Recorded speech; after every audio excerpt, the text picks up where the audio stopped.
Me llamo Carmen. Tengo 62 años y soy viuda desde hace más de una década. Mi vida ha sido un remanso de paz, de un rincón tranquilo donde el tiempo pasa entre mis libros, en mis plantas y las tardes con amigas que, como yo, han aprendido a encontrar belleza en la rutina. Siempre he sido una mujer independiente, fuerte, alguien que no necesita de nadie para sentirse completa, pero no voy a negar que la soledad, a veces, se cuela como un viento frío por las rendijas de mi alma. Mi hija, Lucía, es mi mayor orgullo. Tiene 38 años, una sonrisa que ilumina cualquier habitación y un hijo, Martín, que a sus 24 años se ha convertido en un joven de esos que hacen girar cabezas, alto, de ojos oscuros y profundos, con una risa que resuena, como el eco de una campana en la distancia. Siempre lo vi como mi pequeño, el niño que trepaba a mis rodillas para pedirme cuentos, pero la vida, con su humor impredecible, tiene formas de cambiarlo todo. Desde que mi esposo murió, me dediqué a mantener mi esencia. Me gusta cuidar mi apariencia, no por vanidad, sino porque me hace sentir viva. Mi cabello, aún largo y teñido, de un castaño suave, cae en ondas sobre mis hombros y mis vestidos, siempre elegantes, realzan la figura que los años no han logrado borrar del todo. La gente suele decirme que tengo un encanto especial, un magnetismo que no se desvanece. Carmen, tienes algo que no se explica, me dijo una amiga hace poco, y yo solo sonreí, sin darle demasiada importancia. Martín empezó a visitarme más seguido hace unos meses. Lucía me había contado que se mudó a un apartamento a pocas calles de mi casa por cuestiones de trabajo. Siempre te ha querido mucho, mamá, dice que eres su inspiración, me comentó ella un día por teléfono, con esa risa ligera que tanto amo. Al principio, sus visitas eran casuales. Llegaba con una bolsa de frutas, un café para compartir o simplemente para charlar un rato. Yo los recibía con alegría, como la abuela orgullosa que siempre he sido, pero con el tiempo, algo cambió. No sabría decir exactamente cuándo lo noté por primera vez. Tal vez fue una tarde de verano, cuando el calor hacía que las ventanas estuvieran abiertas y el aire traía el aroma de las flores del jardín. Martín estaba sentado en el sofá, con una camiseta ajustada que marcaba los contornos de su juventud, y me miraba de una forma que no reconocí de inmediato. Sus ojos, oscuros como la noche, se detuvieron en mí más tiempo del necesario. Abuela, siempre luces tan elegante, dijo con una sonrisa que tenía algo más, algo que no supe descifrar. Intenté ignorarlo, de atribuirlo a mi imaginación, pero mi corazón dio un vuelco que no esperaba. Las visitas se hicieron más frecuentes. Siempre encontraba una excusa, pasaba por aquí y quise saludarte. ¿Necesitas ayuda con algo? Yo, que siempre he sido autosuficiente, lo dejaba entrar con una mezcla de ternura y curiosidad. Había algo en su manera de moverse, en cómo llenaba el espacio con su energía, que me desconcertaba. Era un hombre, no el niño que recordaba. Sus manos, fuertes y ágiles, arreglaban una lámpara o cargaban una caja con una seguridad que me hacía mirarlo más de lo debido, y aunque me repetía que no debía notarlo, no podía evitarlo. Una tarde, mientras preparábamos café en la cocina, ocurrió algo que marcó un antes y un después. Yo estaba de pie junto a la encimera, removiendo el azúcar en mi taza, cuando él se acercó para tomar una cuchara. Su brazo rozó el mío, un contacto breve pero eléctrico que me hizo contener el aliento. «Perdón, abuela», dijo con una risita, pero no se alejó. Se quedó ahí, a mi lado, tan cerca que podía sentir el calor de su cuerpo.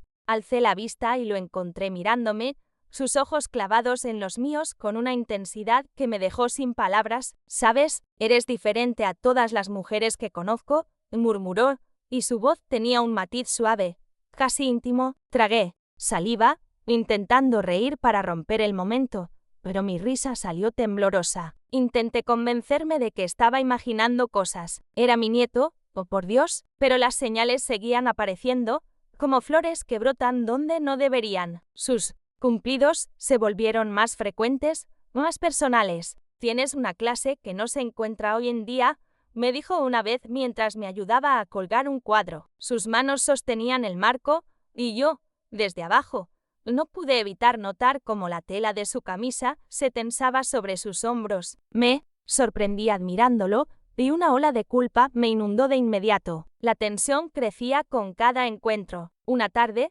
mientras llovía afuera y el sonido de las gotas golpeaba las ventanas, Martín llegó sin avisar. Traía el cabello húmedo, regado a la frente, y una sonrisa que parecía iluminar la penumbra de mi sala. No podía quedarme en casa con este tiempo, dijo, mientras se quitaba la chaqueta. Lo invité a pasar, como siempre, y nos sentamos en el sofá con una taza de té entre las manos. La conversación fluyó ligera al principio, pero luego se volvió más profunda. Me habló de sus sueños, de lo difícil que era conectar con alguien en un mundo tan acelerado. Las chicas de mi edad no entienden lo que quiero. No tienen, no sé, esa chispa que tú tienes, confesó, y sus palabras me golpearon como una ráfaga de viento. No supe qué responder. Mi mente gritaba que debía cambiar de tema, pero mi cuerpo parecía estar en otro lugar. Sentía su cercanía, el aroma fresco de su colonia mezclado con la lluvia, y algo en mi interior se agitó. Fue entonces cuando ocurrió. Él dejó su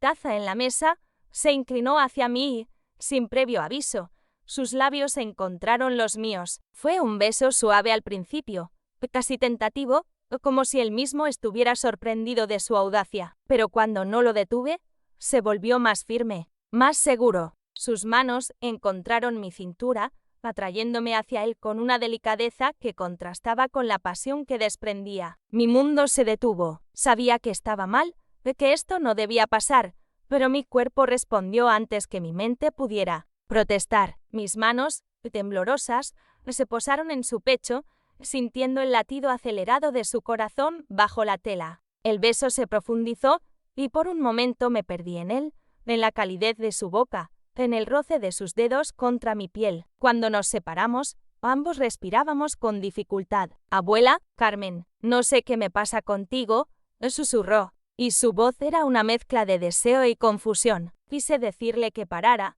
que esto no podía seguir, pero las palabras no salían. En cambio, me encontré mirándolo, atrapada en esos ojos que parecían ver más allá de mi fachada de abuela. Había despertado algo en mí, algo que creía muerto, el deseo de ser vista, de ser tocada, de sentirme viva, y aunque la culpa me quemaba por dentro, no podía negar el fuego que él había encendido. Los días siguientes fueron un torbellino de emociones. Nos encontrábamos a escondidas, como si el secreto alimentara la intensidad de lo que sentíamos. Sus visitas ya no eran casuales, llegaban con un propósito tácito. Cada roce, cada mirada, estaba cargada de una electricidad que me hacía temblar. Una noche, mientras la luna se colaba por las cortinas, me tomó de la mano y me llevó al sofá. Sus labios recorrieron mi cuello con una lentitud que me hizo cerrar los ojos, y sus manos, firmes pero cuidadosas, exploraron los contornos de mi cuerpo sobre la tela de mi vestido. No hubo prisa,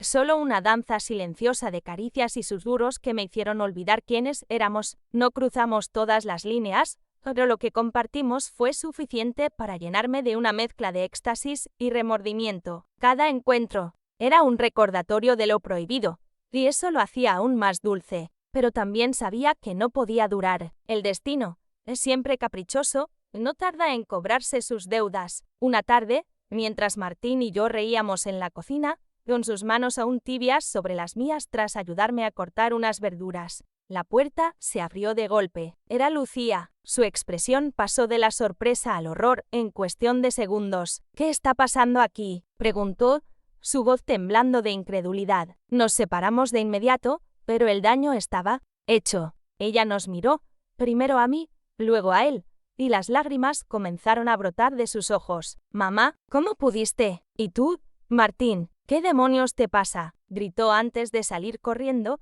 dejando un silencio ensordecedor a su paso. Me quedé helada, con el corazón en un puño. Martín intentó consolarme, pero sus palabras se perdían en el vacío. Habíamos roto algo irreparable. La culpa, que antes era un susurro, ahora era un rugido, y sin embargo, en el fondo de mi alma, no podía olvidar cómo me había hecho sentir, deseada, o viva, humana. Han pasado semanas desde aquel día. Lucía no me habla, y Martín ha desaparecido de mi vida, quizás por vergüenza, quizás por respeto. Me miro al espejo y me pregunto si valió la pena. El sabor de lo prohibido sigue en mi memoria, tan dulce como amargo, un recordatorio de que, a veces, la pasión tiene un costo que no estamos preparados para pagar, pero también me recuerda que, incluso a mis 62 años, sigo siendo una mujer capaz de arder. ¿Y tú, qué habrías hecho en mi lugar?